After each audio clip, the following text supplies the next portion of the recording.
Okay, so now we're going to talk about the diagnostics with respect to bacteria in a laboratory.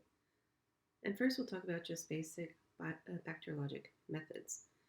So, the first thing that you have to do is you have to get the patient sample. And keep in mind that the sample does need to be sterile. There are normal flora bacteria, there are molds and yeast in the environment, so it's important to make sure that you do use aseptic-like techniques in order to acquire the sample. And then you can do a bacteria stain. And this would be something like the gram stain or the acid-fast stain.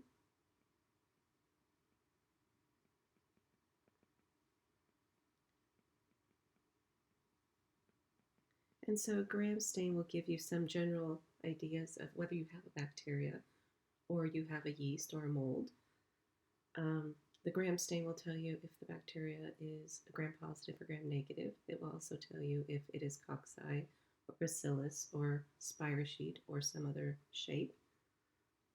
And then if you do not get a stain with the gram stain, and it is a respiratory type infection, for example, you might think it's a mycobacteria infection, and you can do an acid-fast stain. And so there are many other stains you can do as well. There are stains for capsules, for flagella, and so there are many, many different types of stains. But the basic stains are the gram stain and the acid-fast stain. Now, after you identify that it is potentially a pathogen, you can start to culture. And you are going to use two approaches. The first is you're going to use a non-selective media.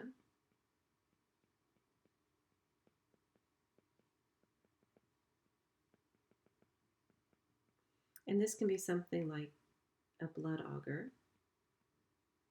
And a non-selective media means that everything will grow.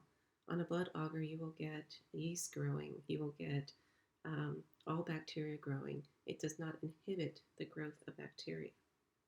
Now, the non-selective media does not mean it's not going to give you any information, but it's just that it will allow everything to grow. And so for the example of a blood agar, you have a petri dish with your blood agar. And then you're going to have some bacteria that will grow in this dish. We'll make all the bacteria black. So you'll have, let's say, 3 colonies of bacteria on this blood agar. You'll have one colony that is going to be non-hemolytic, meaning that it cannot break down the blood. And so the blood agar will grow up to this colony. And then you'll have another colony that is going to be alpha hemolytic, which means that it could break down the blood. And it'll have a clear area around the colony. And then the third area, and this alpha hemolytic, the clear area, will have like a greenish tinge. And then you'll have a true hemolytic bacterium, and that will be this beta hemolytic, which has a clear circle around the colony. So this can give you some idea about what types of bacteria you have. So here you have a beta hemolytic, which means complete lysis of the heme. That's why you get a clearing. Here you'll have an alpha hemolytic. And this is going to be partial lysis. And these bacteria just don't have as much of the hemolysin that the beta hemolytic do have. And then you have the non-hemolytic, or the gammas.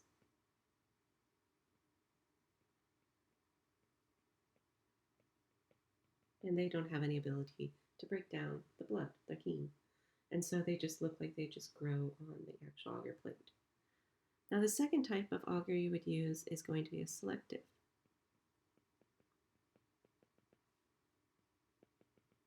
And there are many different types of selective media.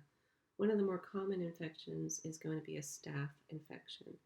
And so a selective media you can use for staph is a mannitol salt media, or MS plate.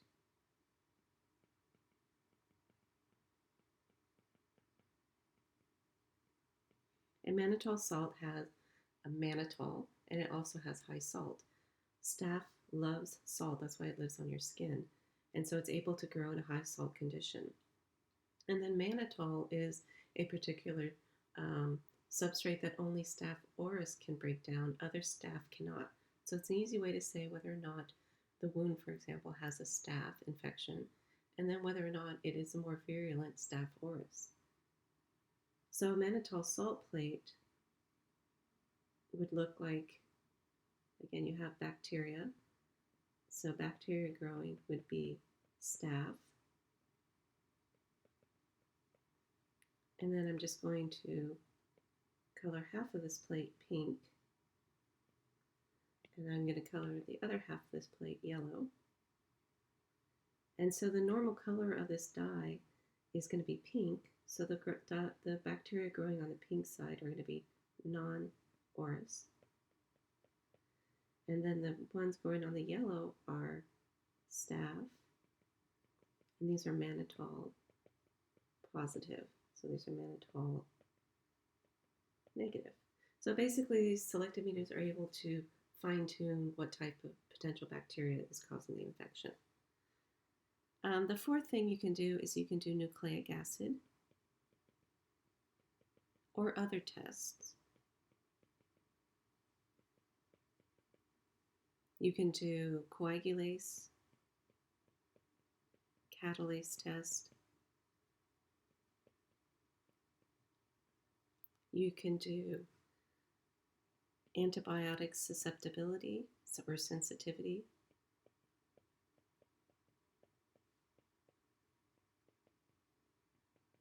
And how this works is that you have a plate, and then you have a vancomycin pellet, and you have a penicillin pellet, and you grow the bacteria. And then if the bacteria grow up to the pellet, that means they are resistant. And if the bacteria cannot grow up to the pellet, it means they are sensitive. So in this particular case, this would be a penicillin resistant vancomycin sensitive. So in this case, this patient with a Staph aureus infection that has a penicillin resistance, you would treat them with intravenous vancomycin. So other lab diagnoses are going to be immunologic. And with respect to these, you can use agglutination, and you can also use a simple ELISA.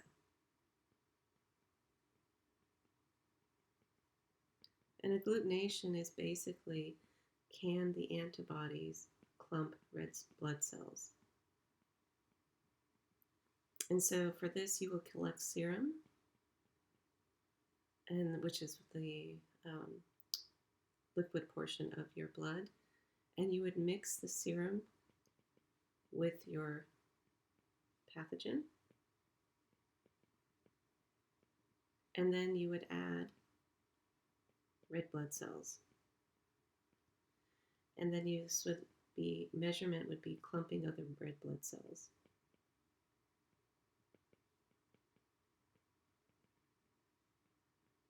So when your antibodies in your serum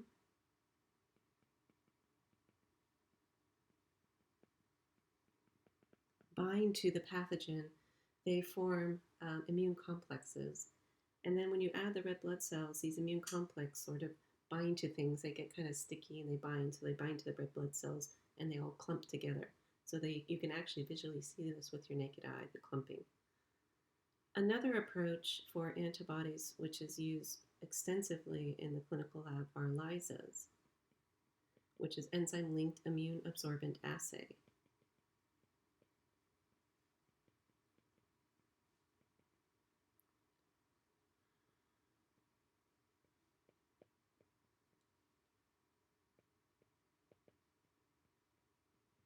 And so this, again, you have to collect the serum, which has the antibodies.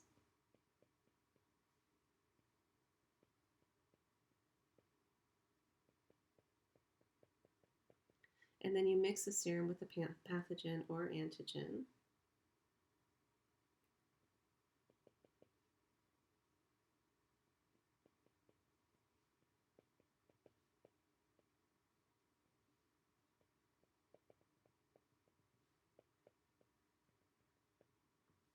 you measure fluorescence. And so typically you will have, for example, you will have a plate and it'll have different wells.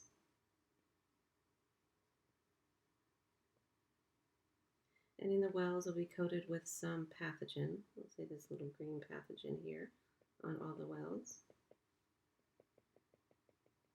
And then you'll have patient antibodies. So here's patient 1 that has their antibodies. It's like a little Y. Patient 2 will have these red antibodies. And then patient 3 will have the green ones. And so these green antibodies bind, whereas the orange and the red antibodies will not bind. And so the fluorescence will only be shown in patient 3 that has the specific antibodies that bind to that actual specific antigen. Now for ELISAs, you have 2 different ways. So here's an ELISA. You have what's called the direct, and then you have the indirect. And the direct just simply means that the antibody has the fluorescence. So what this means is that your detector is going to bind to the antigen and it's going to fluoresce. The indirect is the antibody binding the antigen has no fluorescence. So it needs a second fluorescent antibody. And so this is typical for, the indirect is going to be typical for clinical samples, and I'll explain why. So in order for a direct, this is black, in order for a direct approach, you would have to know what this antigen is. 1, so you have to know the antigen. And 2, you would have to be able to label the specific antibody. Okay, and so this is typically done with a lab. So you have a lab monoclonal antibody that you add a fluorescence tag to. So in this case, we'll have this antibody, and then we'll have a fluorescent tag. And so this will be fluorescence.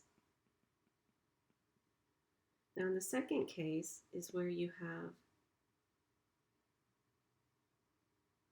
a antigen, so you know the antigen. Oh, sorry.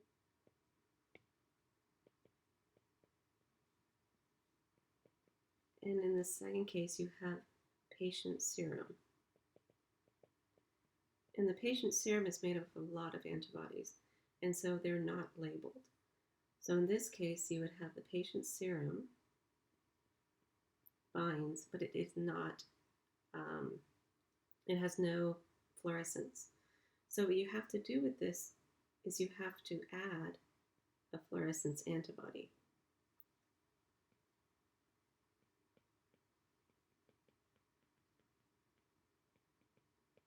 And so as everybody knows that you have different sections of your antibody, and so this section here is called the FC region of your antibody.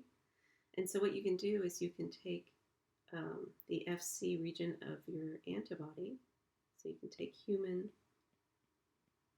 FC region, and then you inject this into a rabbit. Here's our rabbit. And then the rabbit is going to make anti-human FC antibodies. And then you can tag these anti-human FC antibodies with a fluorescence. And then what you get is you have that patient antibody, and then now you have the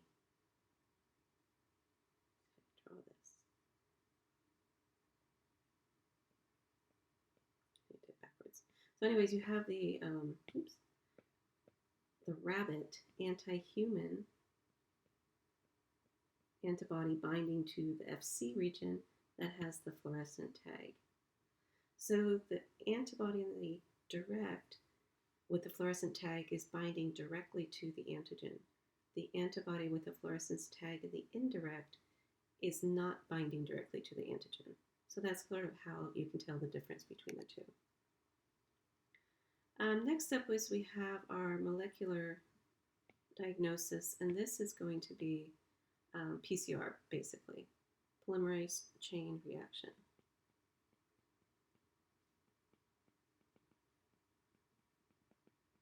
Or PCR. And PCR is becoming more and more prevalent in clinical because it's very fast. And you can do a lot of tests in a single run. So you can look for different pathogens using different primers. So basically, one of the main PCRs is called reverse transcriptase PCR. And the reason for this is because reverse transcriptase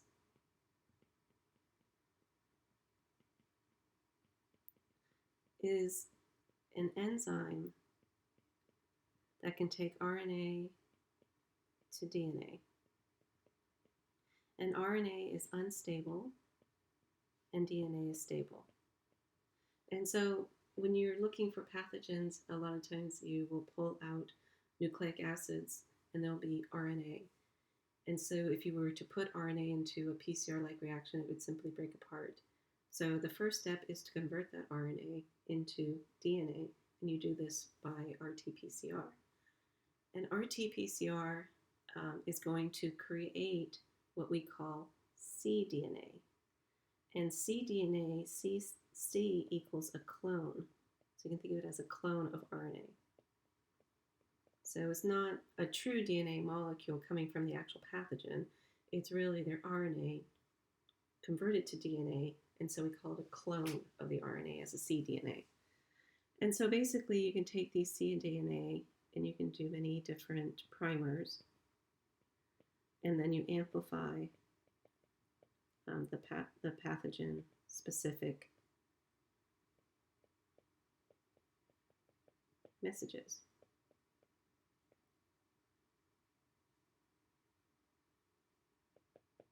And so you can identify different pathogens this way. And again, it's very fast and very easy to do this now. Now, in general, we have different patient samples that are important for identifying different diseases. So you can see here that in the blood, for example, you will take the blood if your person is suffering from a systemic infection, sepsis, potentially going into shock, heart infection, meningitis. You can also do spinal cord for meningitis, pneumonia, osteomyelitis of the bone. And in the throat, of course, you're looking for just a normal sore throat, pharyngitis. Diphtheria makes this membrane that coats the back of your throat, this grayish membrane. You also have thrush, which is caused by your Candida species. In your sputum, you're looking for lung infections such as pneumonia and tuberculosis. In the stool, you're looking for a gastrointestinal type of infection. So you're trying to determine if the person has dysentery, enterocolitis. For urine, you're going to look for urinary tract infection, cystitis, infection of the bladder, infection of the kidneys, those type of things. Your gonorrhea and chancroid, so you also have your chancre. So Haemophilus ducreyi is going to be your chancroid. Oops.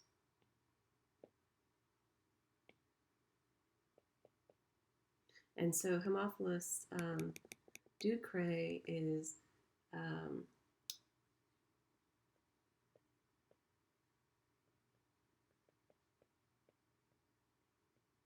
it's going to produce painful sores. And then syphilis has painless sores.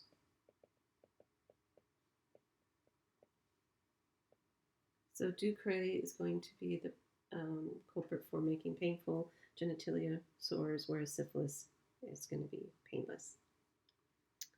Okay, so that ends here.